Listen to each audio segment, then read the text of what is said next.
acontecimientos de Cuba y agradecerle, primero bienvenido, ¿no? Que te están mandando a bajar porque eres muy alto. Muchísimas gracias, siempre es un privilegio estar acá con Y gracias a tu mamá, que ya yo tenía una bordada, pero me ha traído estas dos banderas al vuelo, ¿no? Digamos que hechas a mano. Me recuerda, Cao, una breve interrupción, el poema El trapo heroico de José Manuel Poveda, que es un poema tremendo sobre la frustración política en nuestro país, en la República. Ah, qué interesante, ¿no? A ver, Orlando, vamos a hacer un pacto. Sí. A hacer un pacto. Yo creo que Orlando Luis tiene una lejana influencia del barroco español, no del de Carpentier, no, de Góngora, Quevedo, del Retruécano, de invertir irónicamente la lógica, sí. Y la gente a veces se confunde, ¿no? Yo recuerdo, creo que te lo había comentado, que una vez escribí en el Herald un artículo que se llamaba Para defender a Fidel Castro, que empezaba diciendo, caballero, Fidel es bueno, lo que pasa es... Entonces era todo irónico, y la gente no entendió nada, dijo que yo era un castrista que estaba defendiendo a Fidel. Entonces aquí el público, nosotros tenemos muy poca paciencia y no hay tiempo en la vida moderna, ¿no?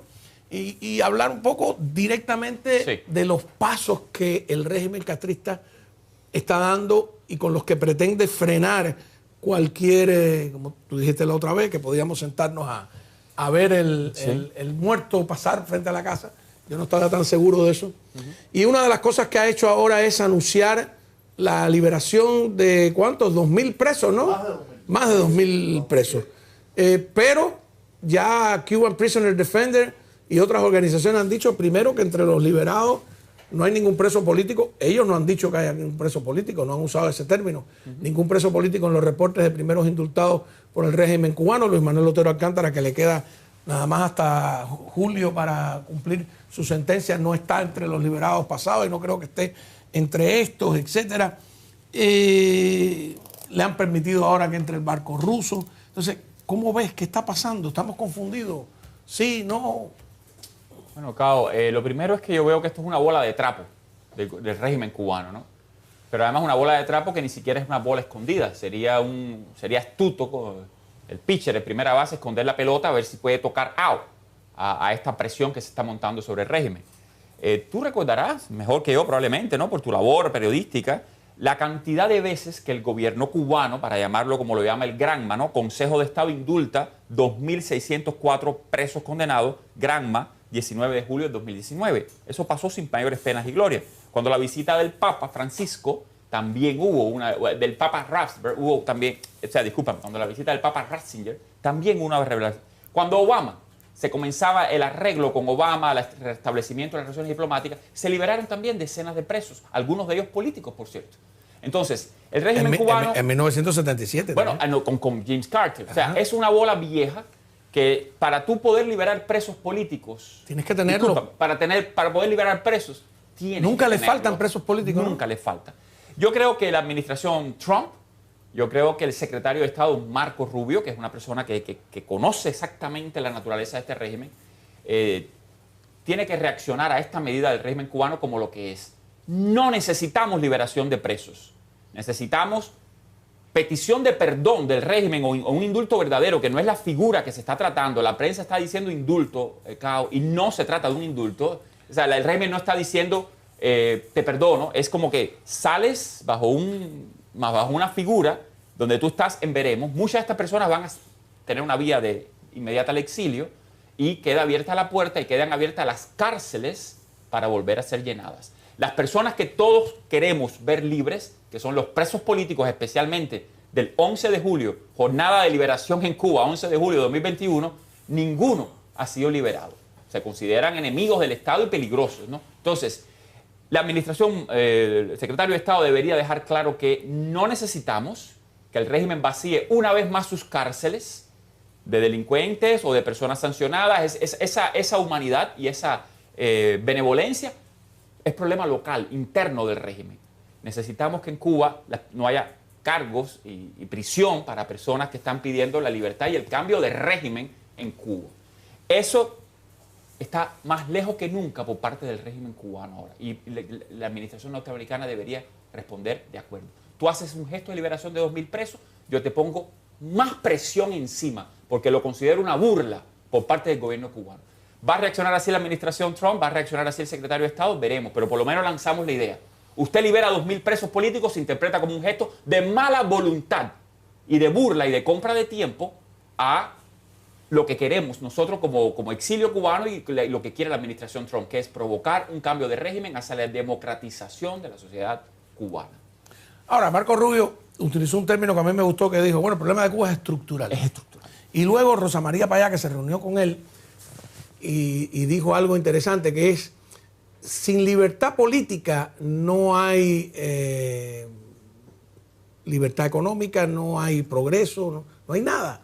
Todo parte de la libertad política. Entonces, ellos están dando todos los pasos para sostener la hegemonía esa monopólica que tiene el Partido Comunista en Cuba, ¿no? Sí. Pero yo diría que ni siquiera es liberación, porque mucha de esa gente sale con una cosa rarísima que llaman licencia extrapenal, con la que ellos te pueden volver a meter presos sin pasar por el proceso de un nuevo juicio.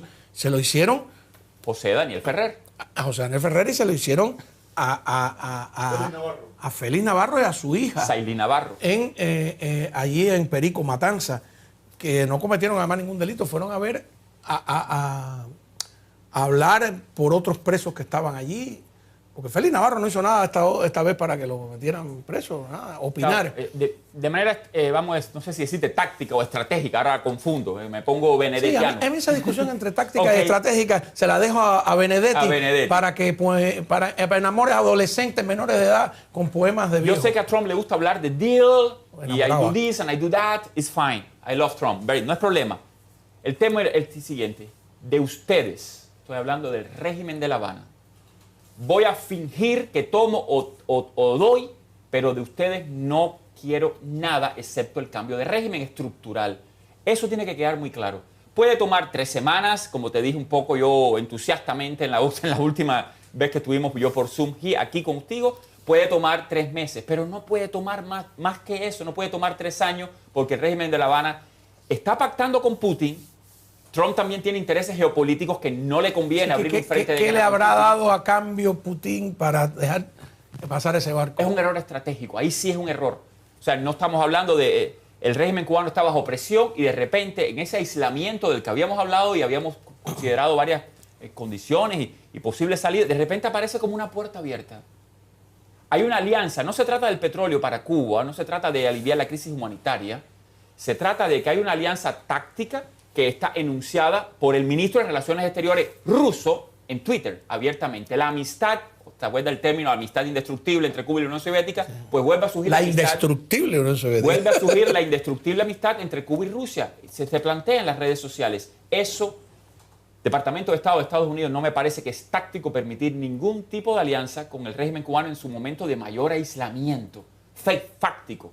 No me parece que es conveniente permitir un tipo de alianza. En cualquier momento podría venir una brigada rusa también a entrenar o a practicar o a hacer el Bastión 64, etcétera, una operación de práctica pacífica en Cuba. No se puede permitir que en este momento un poquitico de oxígeno, porque ¿sabes qué? Cuando vamos a pestañear aquí en democracia, los cubanos libres, los norteamericanos libres, cuando vamos a pestañear, estamos en el año 2028, un año donde no se hacen operaciones políticas complicadas porque estamos en campaña presidencial. O sea, el régimen le queda un par de añitos que si logran sobrevivir 2026-2027, el régimen castrista de La Habana vuelve a ser eterno. Vuelve a ser eterno. O sea, es ahora o ahora. Sí, porque el pueblo está indefenso, ¿no? Ya lo vimos. El pueblo se levantó entero de una punta a otra de la isla y no cae porque no caen así. Te voy a añadir una pequeña cosita, si me permites. Los muchachos que entraron a una sede del Partido Comunista de Cuba, partido que monopolizó y destruyó la vida política en Cuba, hicieron lo que hicieron y hablaron de libertad y hablaron de la bandera en un apagón. Yo no estoy seguro que lo hubieran hecho antes de las primeras declaraciones del presidente Donald Trump y antes de las declaraciones múltiples que han dado y que circulan en Cuba del secretario de Estado Marco Rubio. Señor Marco Rubio, sus palabras inspiraron a jóvenes que no son políticos, que no son disidentes y que a la misma vez quieren libertad, que no quieren saber nada de ese castrismo. Hay un compromiso que se va estableciendo y también hay un precedente, ¿no? El pueblo cubano no es tonto, ¿no? Sales, haz esto, a lo otro, porque hay un apoyo, se siente que el cambio está en el aire y viene la gran decepción. No podemos sobrevivir a una decepción de este tipo. No podemos Claro, permitir porque, eso. a ver, aquí lo que habíamos planteado desde el principio es que era un pulso. ¿Quién si era capaz Estados Unidos de sostener el bloqueo, como quieras llamarle, o el embargo energético, o el cerco energético, vamos a llamarle así? Y, vamos a ser sinceros, no lo pudieron sostener por H, B o X. Aunque también puede haber otra interpretación. Sí. Se alarga lo de Irán, entonces vamos a posponer esto. Se pospone el frente porque de si guerra. se crea una situación demasiado complicada, o sea, Trump lo ha dicho también claro, vamos a terminar en Irán. Sí. Hoy la encuesta que yo tengo aquí es si creen que lo de Irán se va a solucionar a corto, mediano o largo plazo. Porque eso es fundamental para nosotros, ¿no? Sí. El chiste ese que he repetido varias veces que dijeron de que estábamos en cola después de Venezuela y se nos colaron los iraníes, ¿no? Sí. Entonces, eso viene de Cuba, es un chiste que han hecho la gente en Sí, Cuba, sí, no lo inventamos nosotros. Sí, hay un video muy simpático en las redes, ¿no? Caballero, no se cuelen más, muchachos diciendo, Claro, sin explicar, ¿no? Porque está en Cuba el muchacho y no se cuelen más, era obvio, sí. Tú escribiste ese libro que se titula Espantado de todo, me refugio en Trump. Tuviste mucha razón, ¿no? Como me dijo a mí un amigo que era trumpista primero y ahora es crítico de Trump, y que dice, pero si libera a Cuba le perdono todo. Entonces, es que estamos muy desesperados, la gente en Cuba está muy desesperada, porque ese es un sistema a costa del sufrimiento del pueblo, no tiene límites. Tiene límites. El presidente Trump está en su segundo término. No hay un tercer término. No hay más Trump en la historia de los Estados Unidos de América, por suerte, porque es bueno que los presidentes se vayan del poder. Si lo hace bien, también se va del poder. No hay más términos. Su legado está en juego. Puede ser un legado, lo voy a decir con palabras concretas, con lo que va a pasar, de indictments, de más procesos judiciales, de más fotos en los Epstein Files, un legado sucio para el presidente Trump. O puede ser un legado de libertador, del hombre que sacó a Maduro del poder con un pacto, con una traición, lo que haya pasado, y que puede promover la desbolivarianización de Venezuela. El hombre que sacó del juego a los asesinos, por lo menos a un par de ayatolás de estos asesinos que no creen ni en su madre ni en Dios. ¿Cuánto? Y que todavía veremos esa guerra. Él mantiene una posición firme en su discurso. Y el hombre que puede traer finalmente a las Américas un cambio democrático. En el momento que se vayan los militares, los beligerantes de La Habana, Cuba está lista para una transición pacífica y democrática. Claro. Lo que necesitamos sacar del medio es la guerra. Y la guerra está en La Habana. No está en otra parte. La guerra la tiene el gobierno de La Habana, con el pueblo cubano, dentro y fuera de la isla. Sí, porque hay gente que cree que el conflicto es entre el gobierno de La Habana y el de Washington. No, el conflicto es entre el gobierno de La Habana y su pueblo. Sí. Ese es el conflicto que hay que resolver. La estupidez internacional y el desinterés y la desidia y todo lo que tú quieras cuando la era de Obama es haber creído que al restablecer relaciones diplomáticas de Estados Unidos y Cuba se resolvía el problema de Cuba. Sí. No se resolvía nada. Al contrario, era un espaldarazo absoluto a la dictadura. Pero hacer entender eso en otras esferas. Tú estás en Nueva York, ¿no? Sí. Entonces, primero, ¿cómo te va con Mamdani? Bueno, tú sabes, todos conocemos cómo es la democracia norteamericana, ¿no? Ya Mamdani está en candela ya. Ya hay miles de personas protestando por esto, hay temas de no sé qué. Yo recomiendo ver menos las redes sociales y dejarlo trabajar y veremos lo que es la realidad. Él tiene que negociar, tiene que entrar en temas de negocio, de impuestos con las casas. Ya los propietarios ya lo están viendo ya como que este tipo molesta. O sea, él no va a islamizar Manhattan, ¿no? Yo sé que hay todo un miedo y hay una serie de acciones, pero yo creo que Nueva York tiene un potencial de vida, un potencial de riqueza, un potencial trompista que se ignora. No es ¿Sí? ¿Hay trompistas en Nueva York? Sí, magníficamente. Y te dicen, tigre, yo voté por Trump, así que tú sabes dónde son. O sea, lo que te quiero decir, Cao, para cerrarte la idea, ¿no? Yo camino por Manhattan y me siento en la megápolis más libre del mundo, y Mamdani y Mierdita es lo mismo. Ahora, claro que va a tener un peso, puede dejar la ciudad arruinada, en bancarrota, etcétera, veremos. Pero los capitales no se quieren arruinar, la bolsa no se quiere arruinar y ya empieza el se maneja un presupuesto el más grande de cualquier municipio. Él es un estatista, vamos a decir, y vamos a ver ese desastre a dónde lo lleva. Ojalá le vaya bien, como le dijo Trump, pero a mí me da la impresión de que él tiene la idea, de que un Estado grande, desbordante, poderoso, un pulpo, para bien del pueblo, vamos a hablar claro. Es un ignorante. Es un ignorante porque todas esas ideas, las ideas esas estatistas, de estatistas, centralistas, colectivistas, marxistas, como sea, son hijas de la ignorancia, porque parten de un error intelectual tremendo que es todo el análisis que hizo Carlos Marx, que era otro ignorante, que me disculpen, ¿no? Verborreico, hegeliano y por lo tanto poco comprensible también el lenguaje. Montaner decía una cosa que yo aprecio: el que no explica las cosas claras es porque no las tiene claras. Y él, Marx es una verborrea, una bola de saliva ahí que eterna. Hay que meterse nada más a ver el Capital, y que parte de una superchería. El marxismo parte de una superchería. Ellos creen haber descubierto las leyes que rigen la historia. Claro. Por lo tanto, son como una suerte de cartománticos adivinos que pueden saber por dónde va. Claro. Luego, dicen otra cosa terrible, que hay una clase que es la superior. Eso es, no sé, que es la clase obrera, destinada a dirigir a la humanidad. En el siglo XIX, francés y británico, hubo un montón de filósofos, ¿no? Los fucheristas, etcétera, que unos creían que eran los arquitectos, otros que las mujeres eran la clase superior. Todo eso es una bobería. Y para colmo de males, creer que hay una clase superior es tan discriminatorio como creer que hay una raza superior. Claro. ¿No? Entonces, ya una teoría que se basa en eso, que tú vengas ahora en Nueva York a cogerte esa bobería. Un detalle simpático: en la universidad, Washington University, y en todas, ¿no?, donde yo estudié, una palabra clave es el contexto, la agencia del filósofo, si es blanco, si es europeo, el pensamiento eurocéntrico. Sí, por lo el eurocentrismo. Cualquier pensamiento occidental es limitado y pobre, porque probablemente es eurocentrista y no sé qué. Pero el marxismo y el concepto de clase social no es eurocéntrico. De repente es global, es universal. Es más universal el marxismo, según esta izquierda, que los derechos humanos. Fíjate, pero quería soltarte esa paradoja, ¿no? El pensamiento de un hombre alemán, limitado por su contexto histórico y su clase y su vida, de repente eso no es local.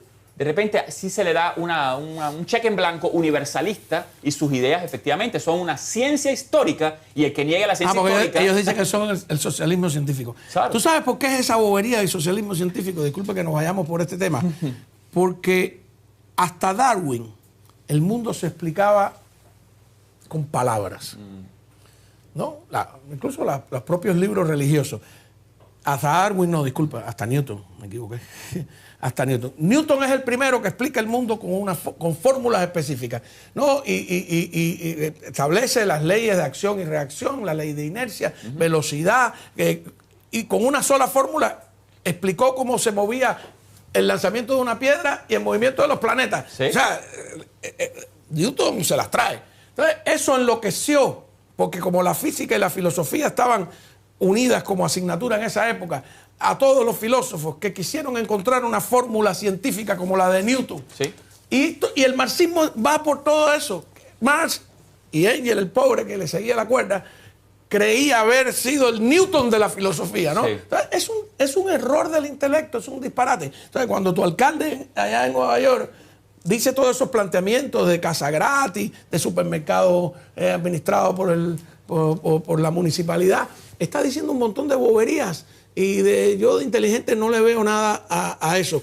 Y nos perjudica a nosotros porque ya hicieron un evento de solidaridad con Cuba. Sí, claro. Eso va a ser inevitable, ¿no? Los eventos de solidaridad con Cuba se van a suceder. Pero la sensación que yo tenía acá en la previa conferencia que tuvimos, que yo estaba por Zoom, era: eso no va a importar, eso no va a tener peso. ¿Por qué te decía eso? Y te reitero brevísimamente, porque había, hasta donde yo podía leer en ese momento, una decisión administrativa de política exterior que incluía por primera vez a ese país que nos han dicho que no es tan importante, que no tiene petróleo, que es Cuba. Había un interés de que, se mencionó la doctrina Monroe, de que no existiera en el traspatio de los Estados Unidos un Estado nocivo y hostil a los Estados Unidos.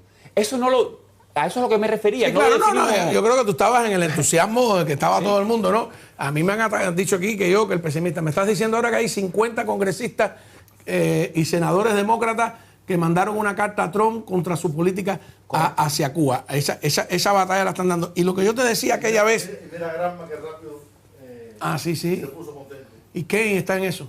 ¿No? Claro. Ahora, lo que yo te decía la otra vez, que tú decías, podemos sentarnos que los americanos van a resolver el problema. No, yo creo que es al revés, que toca a gente como tú, talentosa, y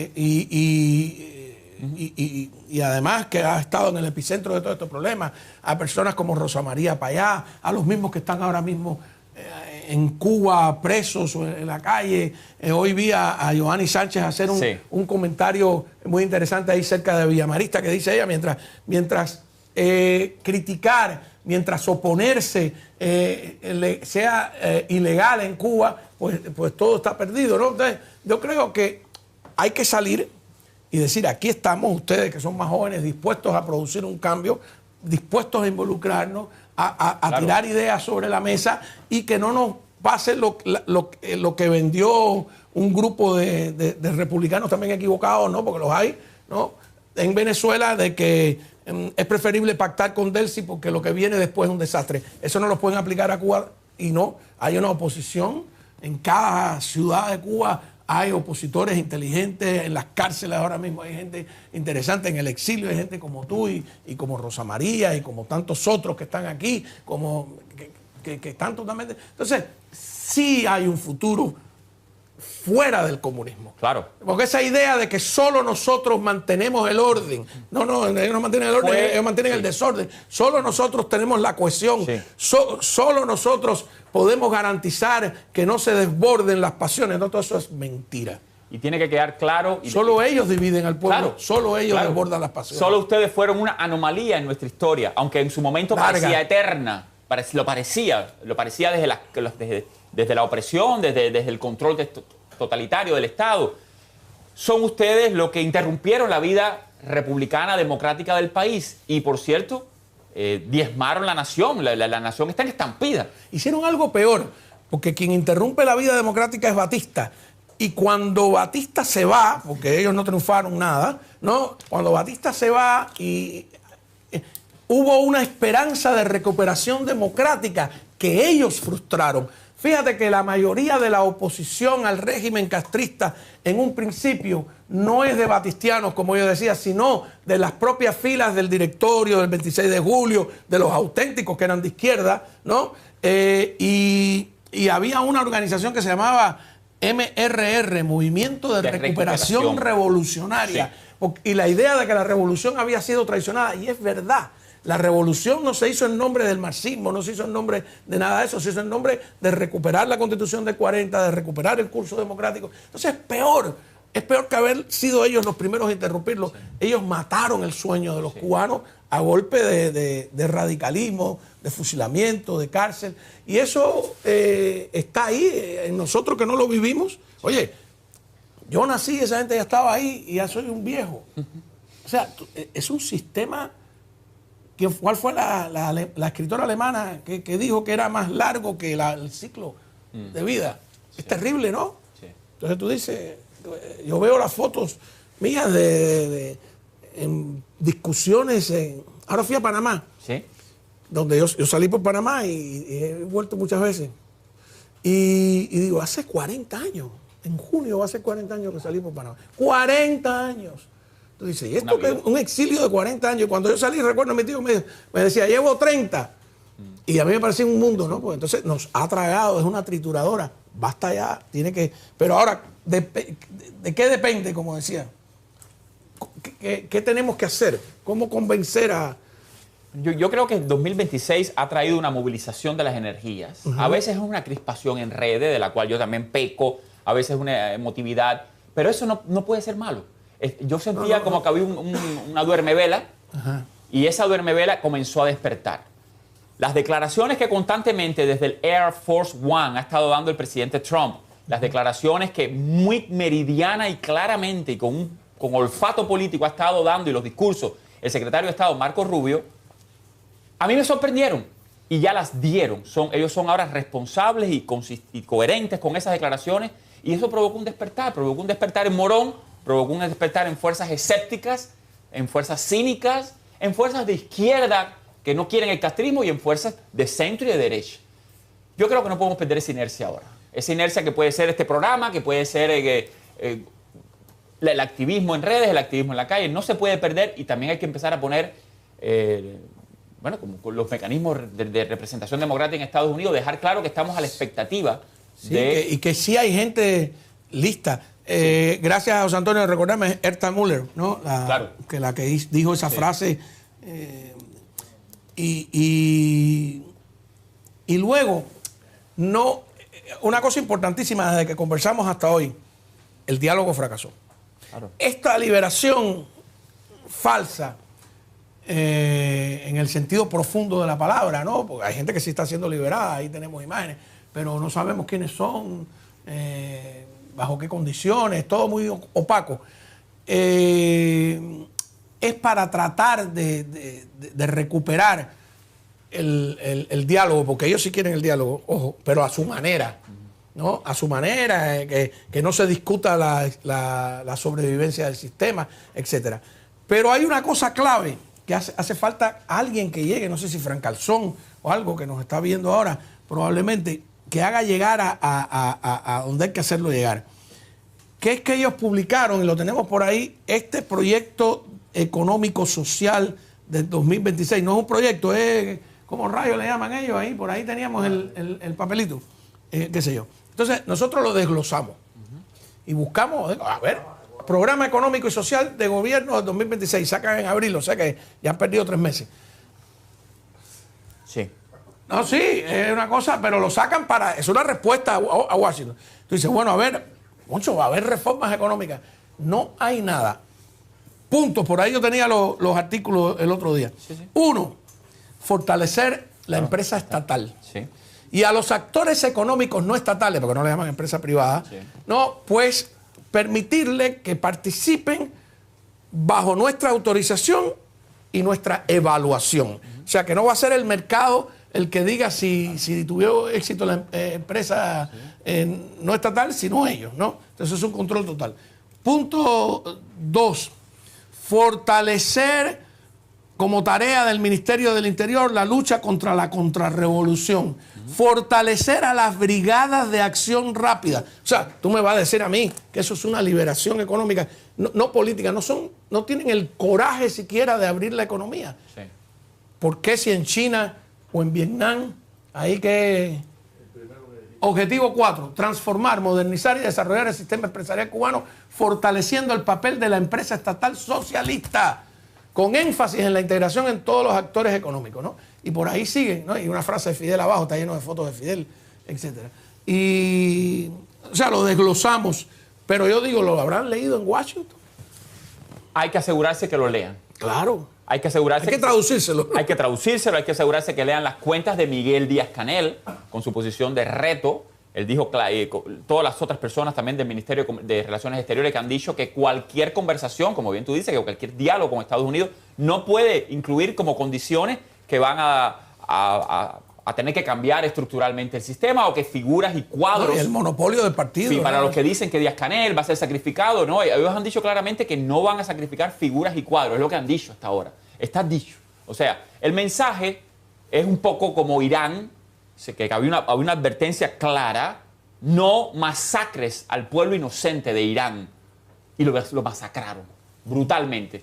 El régimen cubano está respondiendo a Washington, está respondiendo a Trump, es importante que el presidente lo sepa, ¿no? Está respondiendo a Trump burlescamente. Lo están tratando como un payaso. En La Habana, Trump es un payaso y le están dando una vuelta. Una vuelta por aquí, una vuelta por allá. Lo pueden halagar, le pueden decir que respetan, que quieren diálogo, que van a esto, que van a lo otro, van comprando tiempo. Ya ganaron petróleo, ya ganaron un poco el reto de que Trump se hinca de rodillas ante Rusia. No, él no dice eso, él no cree eso. Bueno, pero mucha gente en Cuba dice total... Pero ojo, porque puede ser, ellos están ganando tiempo y Trump también. Muy bien, ojalá sea el caso, pero tiene que saber, bueno, mi percepción, que es un pacto de guerra. Gustar no nos gusta. Estratégicamente, Cao, pedir en lugar de la A, que el régimen me la puede dar, la B. Él no la puede dar, pero cuando hagan un esfuerzo y me la envuelvan en celofán y traten de darme la B, decir, ay, lo siento, es un poco tarde, yo quiero la C. El objetivo es pedir lo que no pueda ir dando el régimen de La Habana, hasta el punto que se desmorone su esencia estructural represiva o que planteen claramente, se acabó el diálogo, vamos a la guerra. que lo plantee La Habana, ¿no? O sea, yo no creo que por un appeasement, porque Trump pudiera estar llegando a un appeasement, a un apaciguamiento del régimen, comprando las migajas que el régimen sabe bien dar, como te dije al inicio, las bolas de trapo. Como si me das una pelota de oro y como si me das un premio Nobel y se lo regalas, el premio Finlay y se lo regalas a Trump, en ese momento, ay, mira, se me cayó al piso, ahora yo quiero otra cosa. Siempre hay que pedirle al régimen otra cosa. Y un pequeño detalle, del régimen cubano no queremos ni la democratización. No queremos que el régimen democratice Cuba. No lo queremos, porque por ahí no se vaya a llegar a ninguna parte. Queremos que el régimen desaparezca y la democratización va a salir de los cubanos de manera natural, como mismo se ha armado en tantas ocasiones de la historia. Si el régimen cubano, puede sonar un poco raro, no estoy siendo irónico, si el régimen cubano democratiza y abre la economía cubana, tú mismo no lo harías. Yo no haría nada que destruyera mi legado ni mis finanzas. El régimen no puede desprogramarse y destruirse. Pero sabes es mi opinión. Que no puede. No son capaces. Puede que no sean capaces. A lo mejor, si de verdad se les presiona, se caen más rápido que los demás. Yo he puesto la comparación de los edificios preparados para los terremotos. Sí. Son flexibles. Ajá. Pero ellos son tan rígidos que al primer temblor se van a venir abajo. Porque no tienen. Ellos están ahora entre la espada y la pared. Ellos se enrocan porque no saben hacer otra cosa. Oye, ellos no han abierto la economía a pesar de que en Vietnam y en China, ¿vale? Esa economía abierta ha fortalecido al Partido Comunista. Bueno, entonces, ¿cuál es el sentido de ponerle un acualón con un poco de oxígeno? No, ninguno.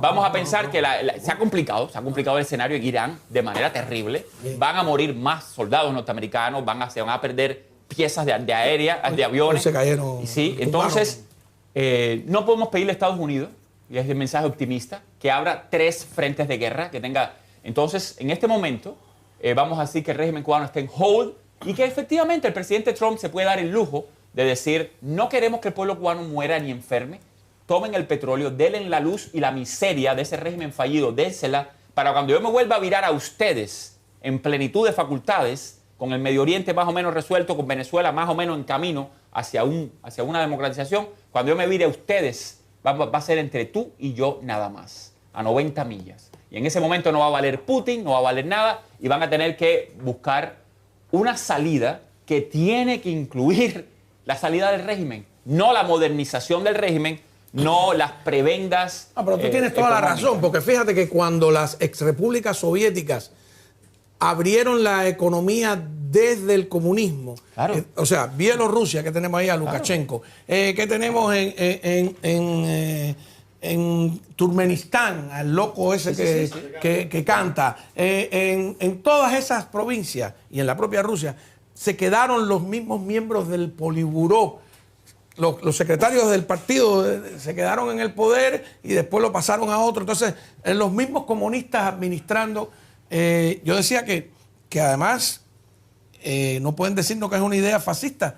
La idea de quitarlos a todos es una idea marxista. Cuando Marx escribe su análisis sobre la Comuna de París, considerado, yo lo he dicho aquí ya 100 veces, el primer gobierno comunista que llega al poder y fracasa, él se escribe ese libro, Buscas de la Comuna de París, dice, fracasó porque mantuvieron las estructuras, a la misma policía, al mismo no sé cuánto, y entonces no se puede hacer un cambio de verdad con las estructuras viejas. Tenía razón, ¿no? Sí. Entonces vamos a aplicarle ahora yo, estoy usando tu método. No, vamos a aplicarle el marxismo a esta gente y decirle, mira, papo, es que hay una cantidad de cubanos, claro, lo sabemos bien, han venido aquí a tu espacio. Hay una cantidad de cubanos con un talento, con una gana de trabajar por Cuba, gente que está con una pluralidad de visiones políticas, pero riquísima, que va de un lado al otro, que no tienen ganas de vivir en dictadura, que no han conocido el castrismo. Cao, tú y yo lo conocimos, pero hay muchas personas que nacieron en el año 95, que salieron de Cuba en el 2007 y que nunca oyeron a Fidel hablar, no conocen el castrismo y están listos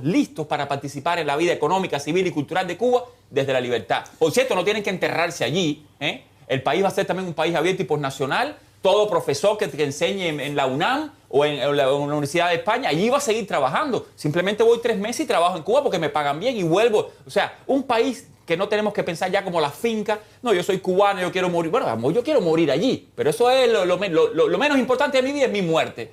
Yo quiero trabajar en el mundo que he conocido, donde he aprendido en las universidades, ganar mucho dinero, crear un gran patrimonio, crear instituciones y a la misma vez tirar todo eso para Cuba y volver a salir para afuera, un país abierto. Yo quiero que los cubanos en Honolulu y en Nueva Zelanda voten en las elecciones presidenciales y de Congreso en Cuba, en Honolulu, sin tener que vivir en Cuba. No somos menos que los chilenos, no somos menos que los norteamericanos. Los peruanos que tienen doble ciudadanía. No somos menos que los peruanos. Donde quiera que haya un cubano, hay una célula, un individuo que tiene que participar en la vida económica del nuevo pacto social. Que por cierto, hay muchas ideas muy interesantes del doctor Faisal Iglesias sobre cómo la soberanía se estructura sobre el ciudadano. Pero eso es otro tema, donde de repente una constitución o esos grandes documentos que solidifican el poder son menos necesarios que una nación abierta, plural y osmótica. El concepto de soberanía ha evolucionado. La soberanía, el soberano antes era el rey. Sí. Entonces, la soberanía, eso lo hemos dicho aquí 100 veces también, radica en la corona del rey. El rey Sol dijo: el Estado soy yo. Después eso se traslada al país. La soberanía nacional sustituye a la soberanía monárquica, pero ahora estamos en un proceso donde hemos entendido que la soberanía individual es la importante, que un país que puede ser soberano pues tiene un montón de esclavos. Y pongo siempre el ejemplo de los puertorriqueños. Los puertorriqueños no tienen soberanía nacional, pero son más libres que los cubanos, 100 veces más libres. Entonces ahí entramos en ese juego. Déjame hacer unos pequeños anuncios de gente grande, porque todos nuestros anunciantes, la mayoría son cubanos que han tenido éxito aquí, gente joven, que la verdad que vale la pena y da gusto conversar con ellos, pero quiero cuando regrese que me hable de Sandro Castro, porque me tiene intrigado el personaje de Sandro Castro. Hablarles de Aimé Rosquete. Dice la abogada Aimé Rosquete que si usted está pensando en divorciarse, lo primero que tiene que hacer es no decírselo a nadie, y mucho menos a tu pareja. No lo dice con cinismo, lo dice con responsabilidad. Que debes ir a ver a la abogada, a un abogado, pero en este caso yo te recomiendo a la propia Aimé Rosquete. ¿Para qué? Para que prepares una estrategia y no cometas errores de los que luego te arrepientas. Es lamentable la gente que se amaba con pasión hasta hoy, mañana pues se ripian en un jurado ahí ante un juez, y es una cosa horrorosa. Entonces, para que tú ese mal trago que significa un divorcio pues lo pases con más tranquilidad, pues ve a ver a la abogada Aimé Rosquete, que ella sabe exactamente qué hacer. Y también, no solo divorcio, sino manutención, el tema de la manutención de los hijos, que son los que sufren. Ella es la más justa y además es la más eficiente. Así que llama a la abogada Aimé Rosquete. Ahí tenemos el teléfono 305-912-3778. Y además es una lectora, una gran lectora. Eso es importante. A mí me gusta la gente que lee todavía hoy en día. Ortega Nursery and Farm, mi gran amigo Carlos, los mejores árboles frutales, no tienes idea, el mamey, el mango, la fruta a bomba, es una cosa la más dulce del mundo. Y también los árboles ornamentales o las plantas ornamentales, ya sea para exteriores o para interiores, los tiene ellos. Para tu casa, para tu negocio, pregunta por Carlos Ortega llamando al 305-234-0697. O si no, ve por toda la avenida Chrome y cuando llegas a la esquina de la 190 y tiene la bandera americana, pues Carlos tiene un pedazo de Pinar del Río en el sur de la Florida. Y tenemos más, maestro. Tíralo.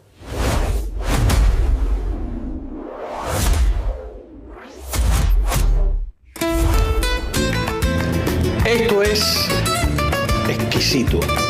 Con el chef Felipe del restaurante Jamón Ibérico Pata Negra. Presente usted. Bueno, como de carne va la cosa, esta es chuleta de ternera. Es el animalito que no ha comido hierba todavía, que se ha alimentado de la leche materna. Y es de verdad, o sea, que es una carne única. Suave. Muy suave. Tierna. Muy suave. Ajá. Y en este caso, acompañada con... Con un puré de papa, con un poquito de queso cabrales, vegetales y un poquito de decoración. Es, por ejemplo, te diré que esa orquídea está diseñada para... ¿Te puedes comer la orquídea? Sí, sí, es diseñada para poder ser consumida. No tiene ningún elegante, tipo, ¿no?, de... Lo es. Se ha impuesto ya en todos los platos como decoración. Uno de los elementos principales en la decoración de cualquier plato, vas a encontrar flores, colores y sobre todo la orquídea, que es una flor y este es un olor a España. Eso Esto es romero. España, eso es España. Romero, Señor, ¿verdad? romero a todas. Y si no quieres La este leña. puré de papa, tienes este tipo de papas, ¿qué es? ¿Papas? Es papa confitada, es una papa confitada y está hecha Con en aceite de oliva. Y lógicamente vegetales naturales, salteados con un poquito de mantequilla y un poquito de gracia de la casa. Claro, que eso es lo que... Gracia de la casa. Si ¿Cómo no? quieres disfrutar de esa gracia de la casa, de esa... de ese reto al paladar, ¿no? Refinar su paladar. Venga aquí al restaurante Jamón Ibérico Pata Negra con el chef 5 estrellas Felipe Pérez. Dirección, maestro. Bueno, estamos ubicados en el 10 Southwest South River Drive, Miami, Florida 33130. Y si te parece, Juan Manuel, podemos dar el número de teléfono también. número de teléfono. El número de teléfono es el 305-324-1111. Venga para acá para que disfrute de verdad. Y el chuletón de buey es un manjar de rey, la lubina está divina y los vinos son finos y el jamón es de bellota, hasta que te descocota. Los huevos rotos del chef Felipe, todos los quieren probar. Para que flipes,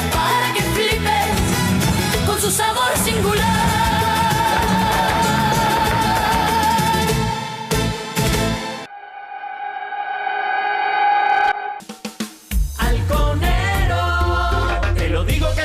Te consigue tu dinero. Se rompió una tubería, hay agua por todos lados. El seguro no te paga, ya tú estás desesperado. Halconero, Tu solución cuando pasa la tormenta. En tiempos malos, en tiempos buenos, cuenta con Halconero. Más de 20 años de experiencia, no tiene ciencia. 24 horas al día para tu emergencia. Tuberías rotas, vandalismo, motóxico dañino para tu salud. Fuego. Daños por fuego a tu casa, iglesia o negocio, expertos en toda la Florida, ellos sí que son tus socios. Llámalo 305-606-1000. Llámalo 305-606-1000. Llámalo 305-606-1000. Llámalo 305-606-1000. Halconero, te lo digo que Halconero te consigue tu dinero. Consiguetudinero.com. Muy bien.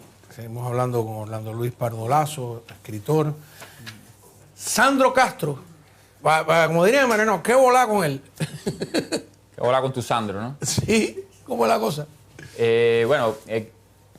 Esto mucha tela por donde cortar. El escritor cubano exiliado Enrique del Risco, que vive en Nueva Jersey, publicó una pequeña cosita en su Facebook, ¿no? Que dice, cada vez que hablemos de él, para criticarlo, para burlarnos, para decir que el legado de su abuelo... Estamos perdiendo la oportunidad de pinchar donde hay que pinchar, en funcionarios, en activistas, etcétera, para provocar un cambio y un desmontaje donde Sandro Castro va a ser como un polvo en el viento que se va con ese aparato. O sea, ese es un punto de vista de Enrique, ¿no? Por supuesto, hay que hablar de todo y tenemos que comentar de todo. Pero es interesante, es como decir, este fenómeno mediático que va creciendo, que se va haciendo simpático, que puede llegar a darnos hasta cierta simpatía que un nieto de Fidel aparezca con estas ondas de completamente protocapitalistas, de la abundancia, el lujo, la ostentación, burlarse también del pobre, montarse en una guagua y hacer mofa de los otros, pues es un triunfador, carajo, es un triunfador. Y nos dan gusto los triunfadores y que de repente cuestione con el pétalo de una rosa Díaz-Canel, o sea, tener cuidado que no se nos desvíe la atención. Tampoco con el pétalo de una rosa, dijo, lo descalificó por completo, ¿eh? Dijo Bueno, que pero- había hecho una mala gestión. Tal vez sea el momento de ponerse al lado de Díaz-Canel. Tal vez es el momento de ponerse al lado de Díaz-Canel, ¿no? Si Sandro Castro lo está tocando. Hay que tener mucho cuidado, qué es lo que está pasando ahí, ¿no? Porque no queremos que sacrifique la cabeza de turco de alguien para dejar el régimen intacto. Para que los Sandros Castros, que en un artículo en Hipermedia Magazine yo llamo los Ramfis del capitalismo cubano, Ramfis un poco como los Ramfis Trujillo, ¿no? Sacan al dictador y viene el hijo. Y Duró viene el poco hijo, Ramfis. y viene el hijo Lo torturó y mató. viene el hijo golpeando, ¿verdad? Y en este artículo, Yo creí que era por Ramfi, se llama Ramfi el que siempre Ramfi mueve, Trujillo. el que mueve la cabeza no, en la ese es mesa Randy redonda. Alonso. Ah, Randy. Randy Alonso. En este artículo, que no lo vamos a mostrar porque es un artículo escrito y no podemos mostrarlo en la audiencia, ¿Por yo qué? hablo por el lenguaje fuerte que uso. Te lo puedo describir, ¿no? De manera apropiada para tu audiencia, para las cámaras, quiero decir. Ok. Esta persona que vemos sonreír con su bigotito raulista, no hitleriano, sino raulista, Un poco de los años 50 también, ¿no? con su ambigüedad abiertamente bisexual, con su mujererismo, con su promiscuidad, con su cerveza, con la gozadera cubana, con esa cosa de reyolla. Hay una desfachatez. Desfachatez reyolla de su abuelo, que es el gallego ese que no sabe bailar, que no tiene gracia. Es pesado Sandro Castro. En esa columna de Sandro Castro y otros ranfis del capitalismo cubano, yo digo, ese tipo de personajillo, con esa misma simpatía y con esas mismas gafas oscuras, es el que te va a poner un electrodo en la vagina, torturando a una persona, como en Chile, y el otro para cortarle a un hombre los testículos. Esa persona que ahora es capaz de eso. Yo asumo eso. Y Sandro Castro me puede demandar ante un tribunal internacional.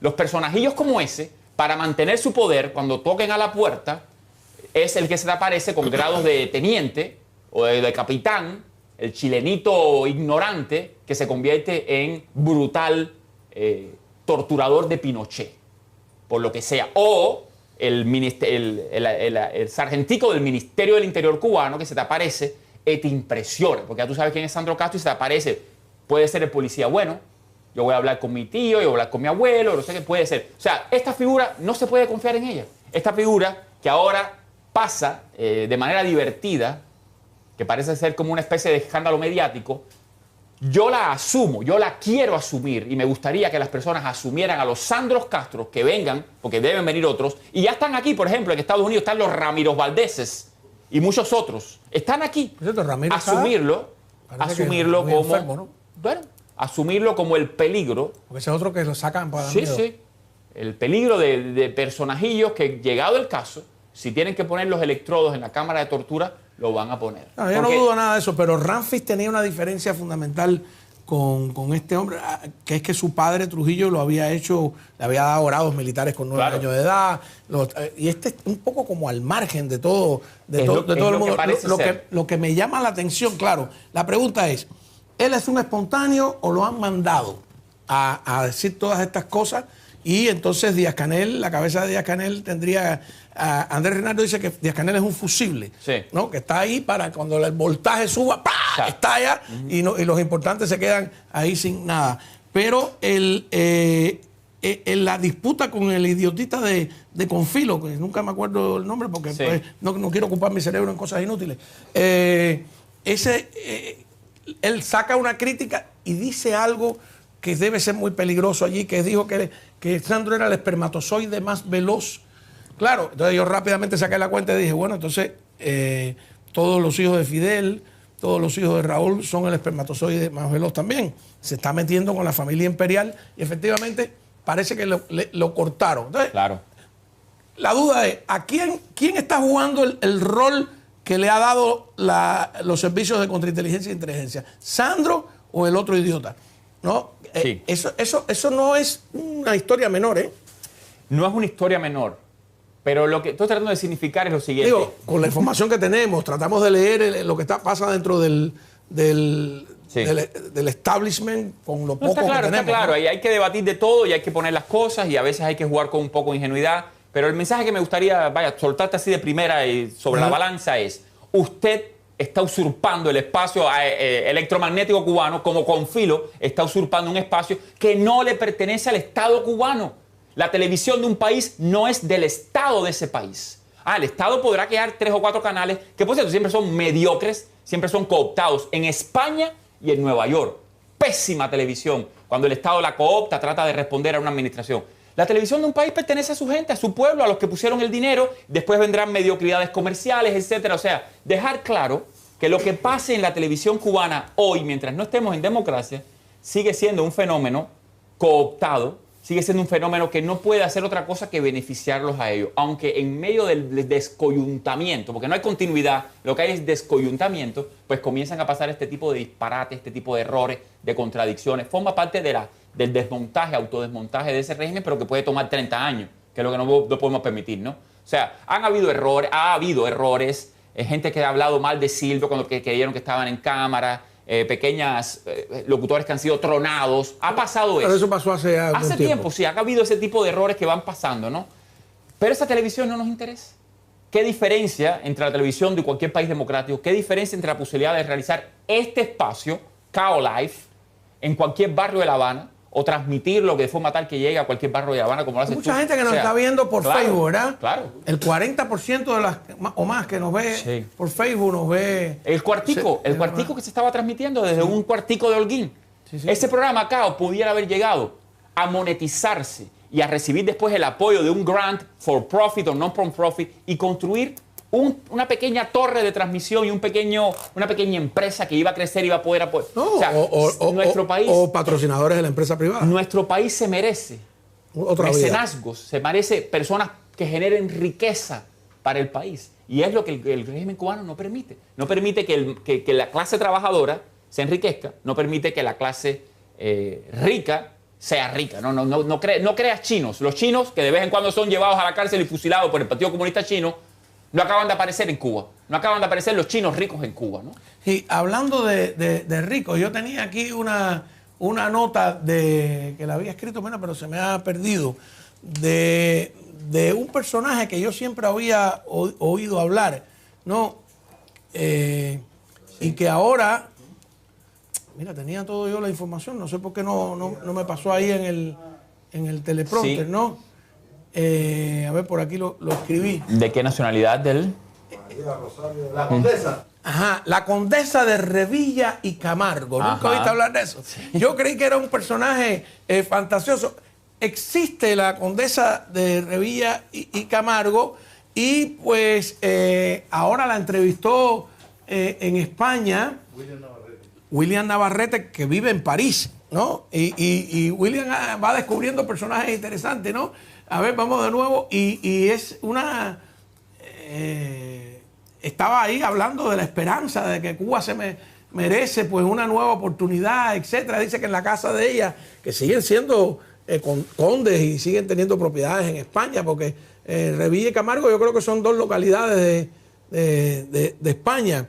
Y me llamó la atención, yo creí que era parte de la crónica social, la condesa en algún poema, no sé si de los que recitaba Luis Carbonell, ¿no? Que ese de los 15 de la negra se van a celebrar, y que dice, y toitico los menocal van a venir, y la condesa de Revilla y Camargo.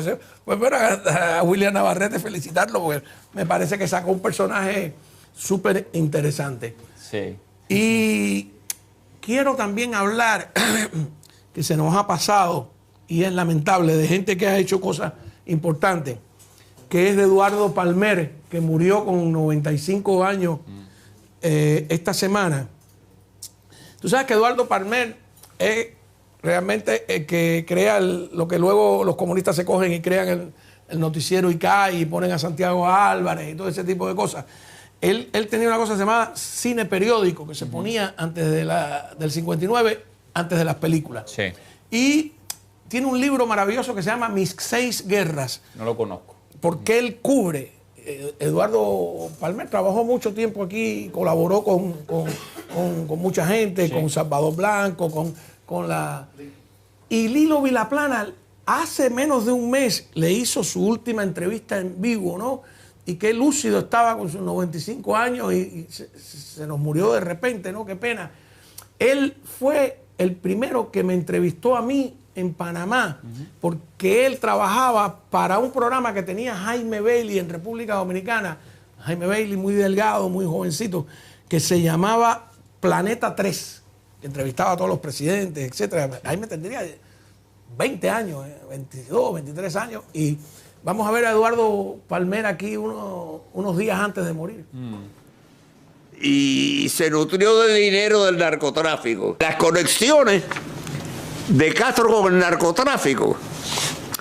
Logré entrevistar a un preso de los cubanos castristas. Estaba preso aquí en Miami, y entonces decían que no era verdad que Castro estaba metido en el narcotráfico. Y este hombre que estaba detenido aquí me dijo: Palmer, en uno de mis viajes, que como piloto llevé drogas a Cuba, estaba Raúl Castro en el grupo que me recibió el vuelo. En un lugar sin alma, era sobre el presidio de las cubanos luchadoras contra Castro. En esta etapa más de 30 documentales en la lucha.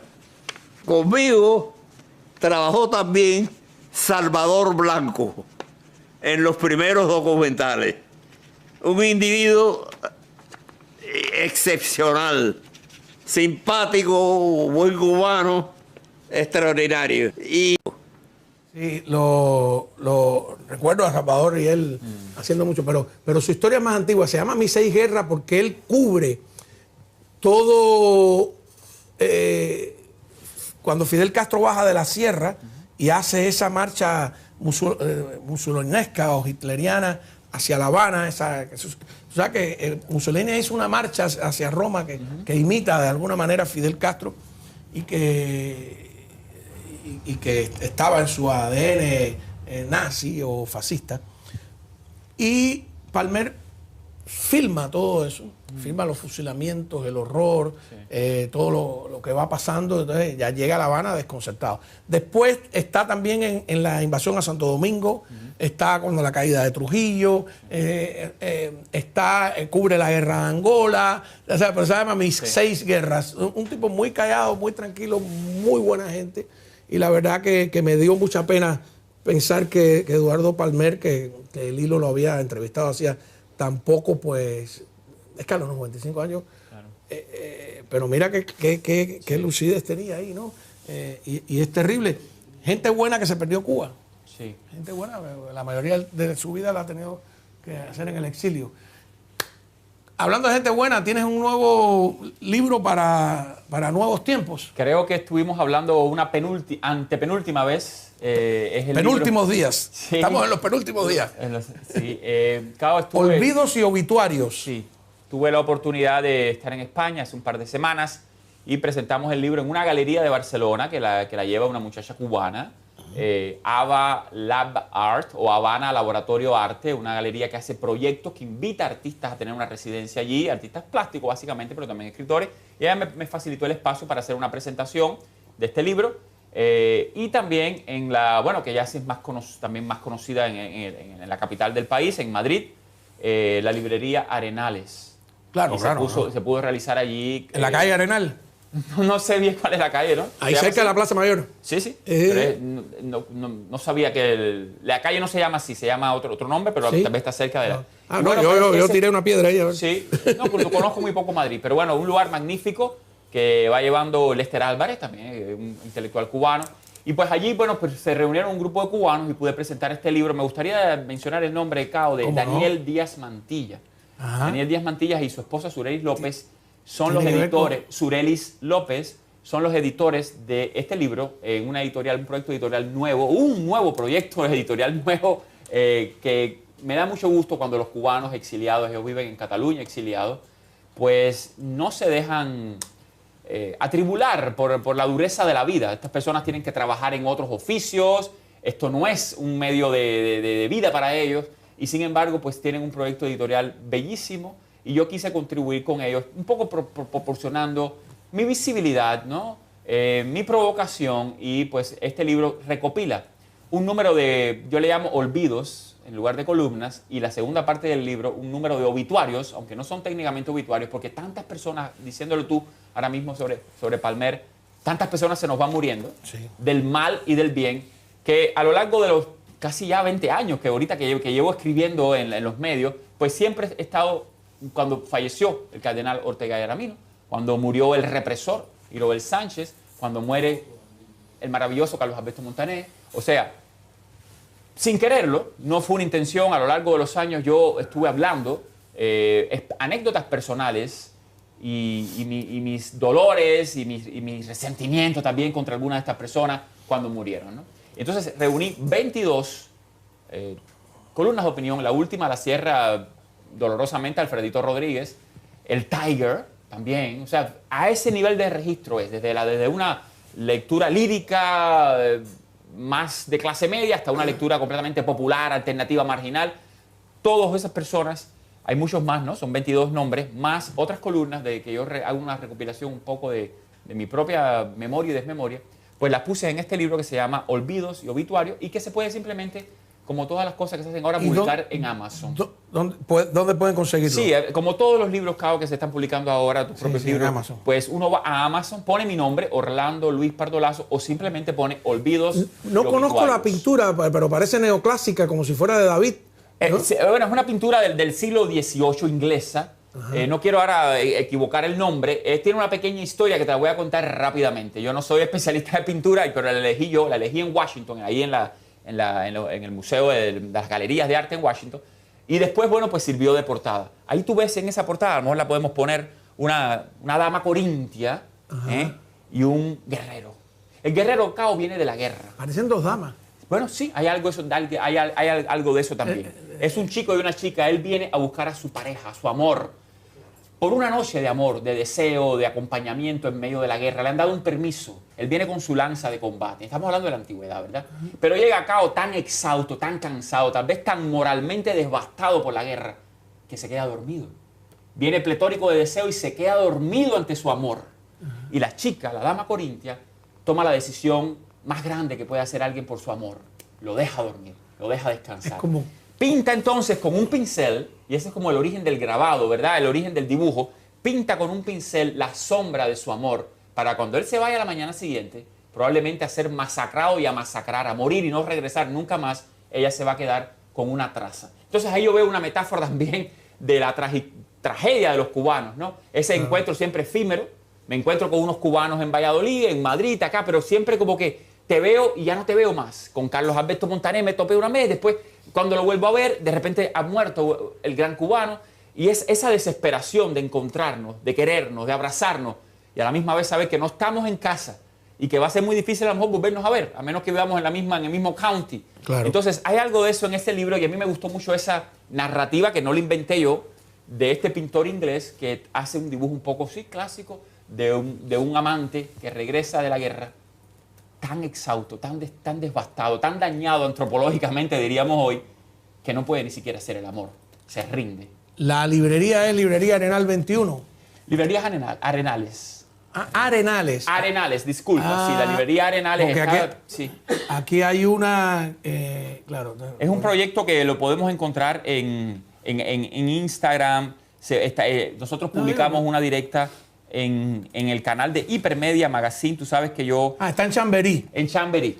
Yo llevo un canal... Eso es toda una zona. Sí, calle de Vallehermoso, 110, en Chamberí. Sí, en Chamberí. Y nosotros transmitimos en vivo por el canal de Hipermedia Live. Yo soy el editor. Y por cierto, te invito a... No, te agradezco que has hablado de algunos de mis libros. Sí, ¿no? por supuesto. Siempre estás bienvenido a la revista Hipermedia como cualquier... Aprovecho el pequeño...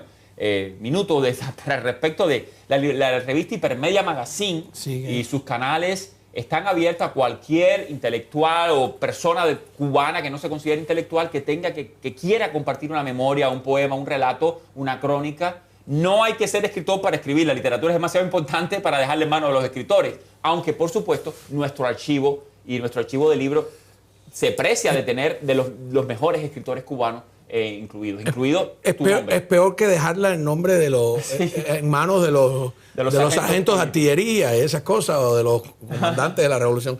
Tú sabes que Pepe Forte, del ático de Pepe, también tiene por publicar un libro de obituarios, que no sé por qué no lo ha terminado de publicar. Y yo te echo el cuento, ¿no? Me llama para que le escriba el prólogo. Yo estoy en contra de los prólogos, porque creo que porque tú te matas pensando siempre cuál va a ser la primera frase con la que vas a atrapar al lector, y después le entregas la primera página a otro. Entonces, mejor un epílogo.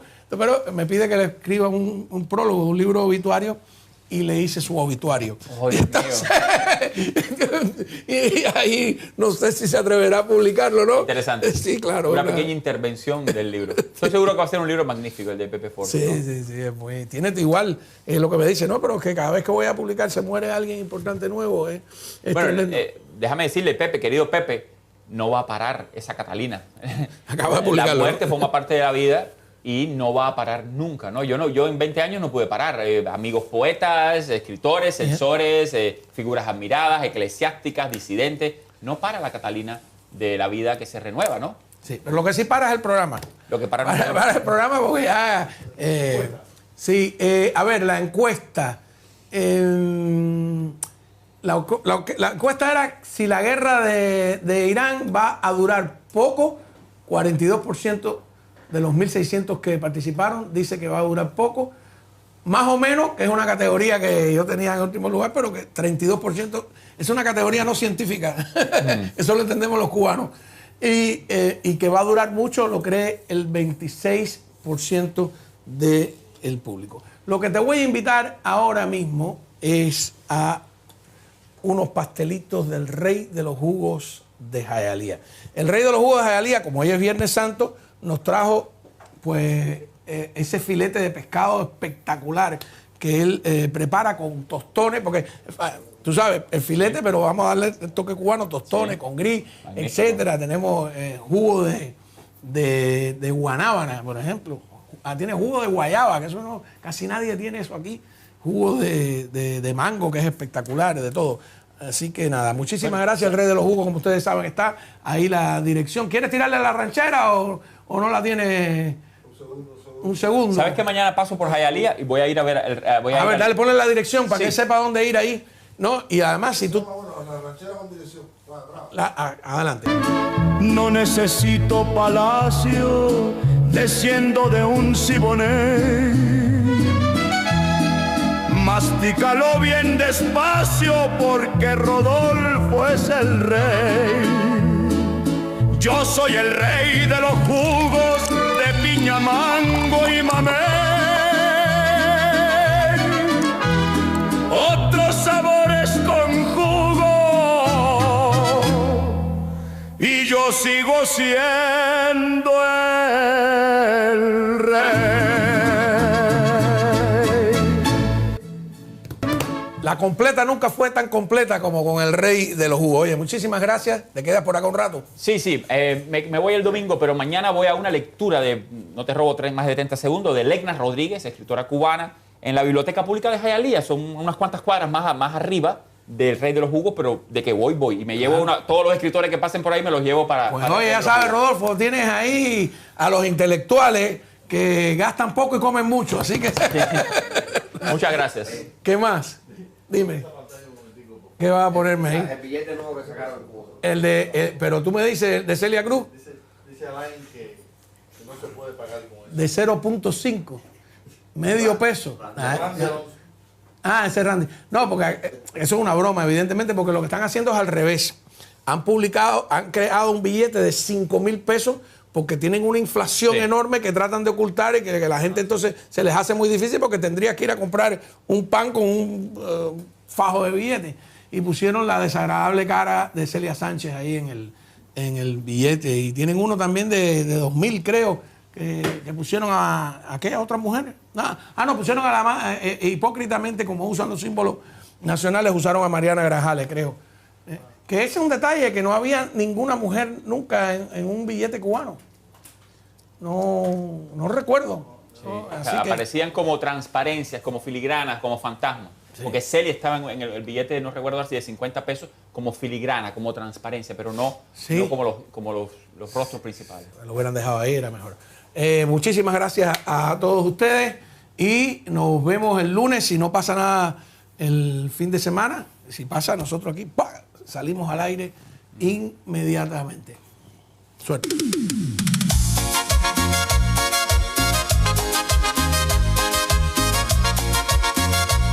Eso lo hicimos en Panamá. Mira Panamá cómo ha progresado. No. Mira los edificios rascacielos. Tengo la sangre inflamada.